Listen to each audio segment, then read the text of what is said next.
en Puerto Vallarta. ¿Por qué? Dice que es ¿Por qué más está de los bastante? Ya conoce el alcalde de Puerto Vallarta en la actualidad. La inseguridad sigue siendo el principal problema que vive el destino turístico. Decir que el tema de seguridad no le ha pegado Falta. Échale, mioso, échale con ganas. no ver la realidad.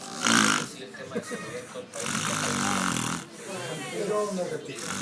La situación de seguridad en las calles. hay una campaña muy fuerte de Ahora sí que te quedaron mal. contra de México, no es de Vallarta. Está buscando Estados Unidos que sus turistas no se vayan a consumir a otro país, que se queden en sus destinos turísticos. Mecanismos para captar turistas de otros países. Hablando de eso, no más jugar. Ustedes ahora ya no. Que lo que bajamos en los países lo estamos prácticamente lo estamos consumiendo monetarios.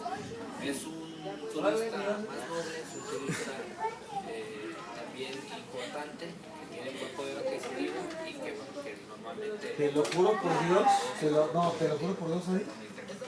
Los mexicanos deben Se quedó en la ventana así de la casa de Chicago.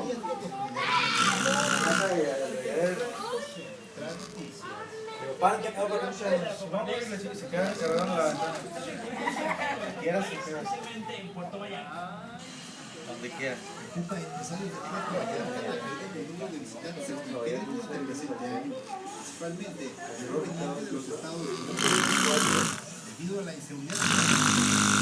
Que se ha perdido el turismo extranjero desde que primero fueron 36.000 turistas, ahora son más de 100.000 turistas que han parado de venir.